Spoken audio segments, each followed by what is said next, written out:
तकसीम बरसगीर से 4 साल कबल मुंबई के इलाके बोरीवाली में बॉलीवुड के सबसे मशहूर फिल्मसाज इदारे मुंबई टॉकीज़ के दफ्तर में सीईओ की कुर्सी के सामने एक शर्मीला नौजवान खड़ा था जो सीईओ की तरफ से तेज़ अंग्रेजी में पूछे गए सवालात के जवाबात दे रहा था। अचानक खातून सीईओ के एक सवाल ने 21 साला नौजवान को चौंका कर रख दिया। खातून ने पूछा, नौजवान, क्या तुम्हारा नाम तब्दील ना किया जाए? मैं चाहती हूँ ऐसा नाम जिससे दुनिया तुम्हें पहचानेगी और लोग तुम्हारी रोमानवी इमेज को उससे जोड़ कर देखेंगे। क्या तुम्हारे जहन में कोई नाम है? नौजवान ने हैरत और परेशानी के आलम में खातून को देखा जो मुसलसल उन पर नजरें जमाए हुए थी। वो खातून मुंबई टॉकीज की मालिक और अपने जमाने की सुपरस्टार अदाकारा देविका रानी थी, जबकि सामने खड़ा शर्मीला नौजवान पेशावर का यूसुफ खान था और ये उसकी जिंदगी का फैसला कुन लम्हा था। देविका रानी ने यूसुफ खान को 3 नाम तजवीज़ किए, जिसमें से दिलीप कुमार का नाम मुंतखब कर लिया गया, जिसने आइंदा 70 सालों तक दुनिया भर में हिंदी और उर्दू समझने वाले अरबों इंसानों के दिलों पर राज किया।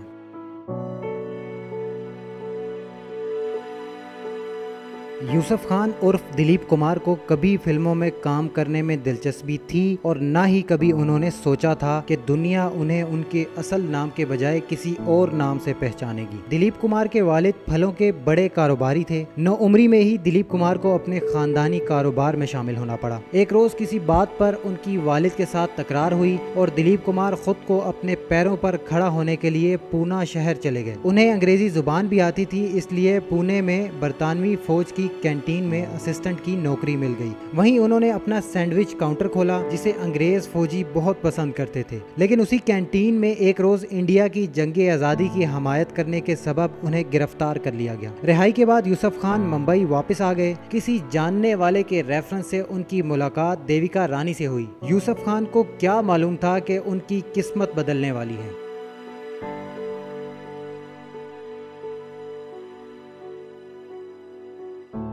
दिलीप कुमार ने अपनी किताब में लिखा है कि जब उन्हें देविका रानी की तरफ से फिल्म की ऑफर हुई तो उन्होंने काम करने से इनकार कर दिया। दिलीप कुमार के मुताबिक, मैंने कहा कि मैं फिल्म में काम करने के बारे में कुछ नहीं जानता, इसलिए काम नहीं करूंगा। देविका रानी ने उन्हें पहली फिल्म के लिए 1250 रुपए की पेशकश की। सन 1943 में 1250 कितनी बड़ी रकम होती थी, उसका अंदाजा इस बात से लगाया जा सकता है कि दिलीप कुमार को लगा ये रकम उनकी सालाना तनख्वाह होगी। उन्होंने देविका रानी से दोबारा पूछा और जब उन्हें कहा गया कि ये 1 माह की फीस है तो दिलीप कुमार को यकीन हुआ कि वो उस नौकरी को हाँ कहकर बम्बई टॉकीज के हीरो बन गए हैं। यहाँ से शुरू हुआ यूसुफ खान का फिल्मी कैरियर का तवील तरीन सफर, जिसमें उन्होंने बतौर दिलीप कुमार बॉलीवुड को कई लाजवाल फिल्में दी। दिलीप कुमार को बिलाशुबा गुज़िश्ता सदी का उर्दू का सबसे बेहतरीन अदाकार कहा जाता है। समझो किसी के हो बैठे, यूं समझो किसी के हो बैठे हम आज कहीं। एक दौर में दिलीप कुमार के उनकी साथी अदाकाराओं के साथ माशकों का भी चर्चा था। उसमें सबसे पहले कामिनी कौशल का नाम आता है। बाद में मधुबाला से दिलीप कुमार का ताल्लुक बहुत मशहूर हुआ। फिल्म तराना की शूटिंग के दौरान उनकी मधुबाला से दोस्ती हुई थी और कहा जाता है कि 7 बरस तक उनका ये रोमांच चला। ताहम बाद में इख्तलाफात के सबब दोनों में ऐसा इख्तलाफ पैदा हुआ कि फिल्म मुगले आजम के बाद कभी एक साथ काम नहीं किया। उसके बाद अदाकारा वजंती माला से भी उनका अफेयर चला। पर्दे पर दिलीप कुमार और वजंती माला की जोड़ी बहुत ही कामयाब रही। दिलीप कुमार ने सबसे ज्यादा काम भी उन्हीं के साथ किया। सन 1966 में दिलीप कुमार ने अदाकारा सायरा बानो से पहली शादी की, जो उम्र में उनसे 22 बरस छोटी थी। सन 1981 में उन्होंने हैदराबाद से ताल्लुक रखने वाली खातून इस्मा साहिबा से दूसरी शादी की। ताहम ये दूसरी शादी ज्यादा देर नहीं चल सकी और 1983 में तलाक हो गई। बॉलीवुड के सुपरस्टार दिलीप कुमार 2 शादियों के बावजूद औलाद की नेमत से महरूम रहे। ये मेरा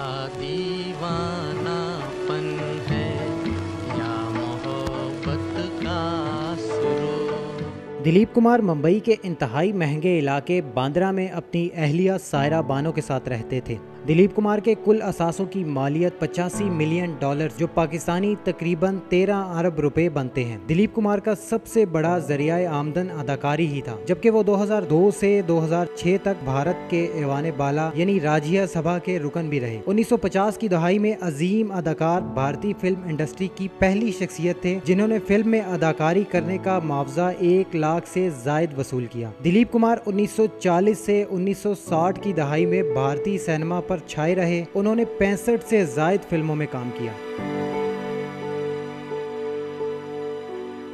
दिलीप कुमार का पाकिस्तान से दिल का रिश्ता था। दिलीप कुमार ने पेशावर से ताल्लुक और उससे जुड़ी यादों को कभी नहीं भूला। साबिक वजीर खारजा खुर्शीद महमूद कसूरी ने अपनी किताब में लिखा है कि दिलीप कुमार ने पाकिस्तान और इंडिया की सिफारतकारी में अहम किरदार अदा किया। उन्होंने पाकिस्तान का 2 बार खुफिया दौरा भी किया था। पाकिस्तान और इंडिया के दरमियान कारगिल जंग छिड़ी तो उस वक्त के इंडियन वजीर आजम अटल बिहारी वाजपेयी ने पाकिस्तानी वजीर आजम नवाज शरीफ से फोन पर बात करने के बाद नवाज शरीफ से कहा कि आप मेरे साथ बैठे शख्स से भी बात करें जो अभी हमारी गुफ्तगू सुन रहे थे। वो तीसरे शख्स दिलीप कुमार थे। खुर्शीद कसूरी ने अपनी किताब में लिखा है कि दिलीप कुमार ने नवाज शरीफ से कहा, मियां साहब हम आपसे ये तवक्को नहीं कर रहे थे क्योंकि आप इंडिया और पाकिस्तान के दरमियान अमन के बहुत बड़े हामी हैं। मैं आपको बताना चाहता हूँ कि जब भी इंडिया और पाकिस्तान के दरमियान तनाव की कैफियत पैदा होती है तो इंडियन मुसलमान अपने आप गैर महफूज हो जाते हैं और वो अपने घरों से भी बाहर नहीं निकलते।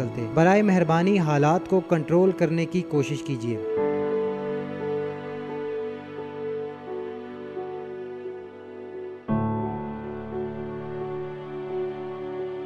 दिलीप कुमार जिंदगी की 98 बहारें देखकर खामोश हो गए। उनकी औलाद नहीं थी। उन्होंने अपनी विरासत में सायरा बानो को छोड़ा है जो अब उनकी शानदार फिल्मी विरसे की इकलौती वारिस हैं। बॉलीवुड ने कई बड़े नाम पैदा किए जिन्होंने कई सुपर हिट फिल्में दी, मगर दिलीप कुमार वो नायाब हीरा था जिसने लोगों के दिलों पर 70 सालों तक राज किया और जिंदगी की तवील तरीन इनिंग्स खेलकर रिटायर हो गए। ये जिंदगी के मेले दुनिया में कम न होंगे, अफसोस हम न होंगे।